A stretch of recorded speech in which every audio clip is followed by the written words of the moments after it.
was a time when convertible supercars were viewed as something of a sacrilege. Today, they're the most desirable body style in the world of exotica.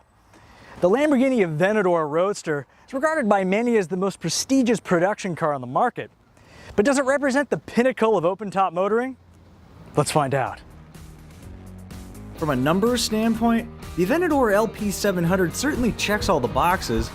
A naturally aspirated 6.5-liter V12 mounted amidships, producing 690 horsepower at over 8,200 RPM, affords a top speed of 217 miles an hour and a 0 to 60 sprint in 3 seconds flat. Routing that power to all four wheels is Lamborghini's 7-speed independent shifting rod gearbox that can click off gear changes in a mere 50 milliseconds.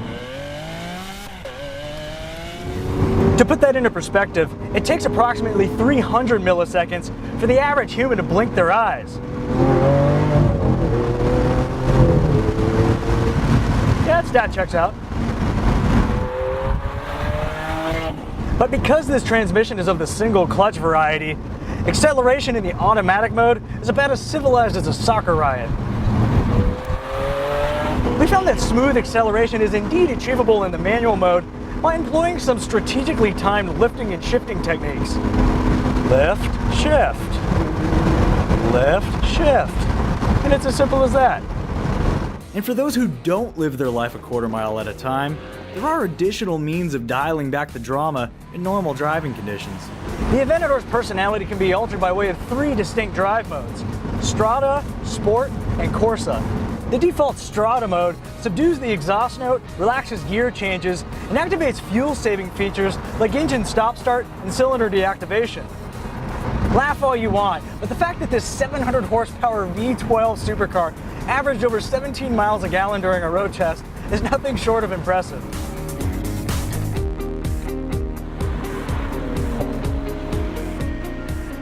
Selecting the Sport or Corsa settings alters the all-wheel drive system's front-rear torque bias from 3070 to 1090 and 2080 respectively. Doing so also turns up exhaust volume to 11 and knocks out gear changes in such a rapid, almost violent manner the electronic tack needle can barely keep up.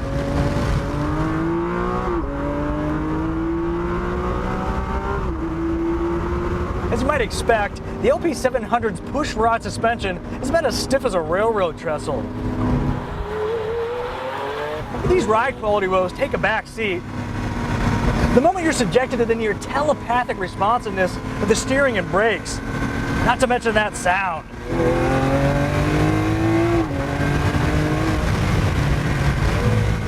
Why does Lamborghini even bother with an audio system? Seriously, the sound quality is weirdly underwhelming.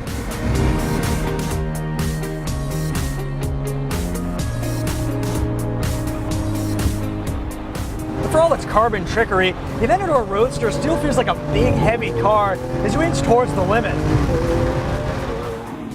Nevertheless, the average Aventador owner will never approach these limits on the street or the track, because let's be honest, they won't be taking it there.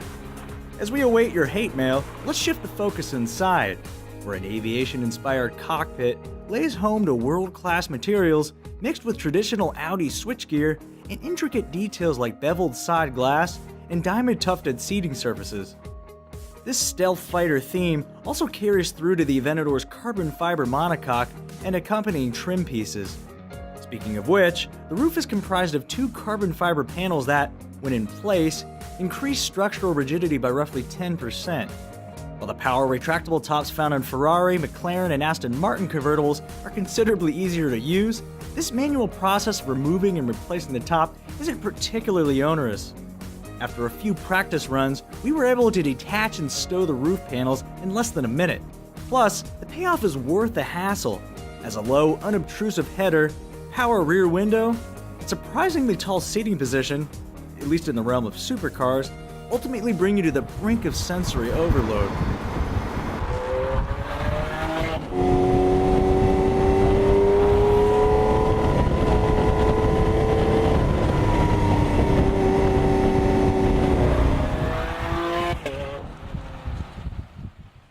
Transitioning back into reality, the The Aventador Roadster is among a small group of senior league vehicles whose primary selling point largely boils down to demanding the attention of passersby.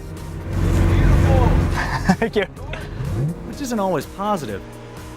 As more of an accessory than an automobile, you don't so much drive the Aventador as you wear it. That said, supercar fanatics could offer something capable of pumping out nearly identical performance metrics, but in a comparatively understated package. Cars like the Porsche 911 Turbo S and Bentley Continental GT Speed come to mind. Then again, flashy exotics cater to the person who simultaneously cares and doesn't care what other people think. So, what can you expect to pay? Holding down a scant $44,000 premium over its hardtop stablemate, the Aventador Roadster checks in just under $442,000. Interested parties must also factor in a $4,500 gas guzzler tax, $3,500 destination and delivery fee, and a UN-mandated luxury tax. Okay, I made that last one up. But once you begin to tack on options like power-heated front seats, premium exterior colors, carbon fiber interior trim, and a backup camera augmented by parking sensors, expect to pay upwards of $500,000 for a well-equipped Aventador Roadster. And when it comes to maintenance expenses, much like the military mitigates operating cost of its next-generation aircraft, the only fiscally responsible way to enjoy an Aventador might be on a simulator. Because everyone has a varied interpretation of the ultimate open-air experience, no one convertible supercar stands above the rest. At the end of the day, buyers fortunate enough to afford this class of car need but one piece of advice. You follow your heart, and the right car will pick you.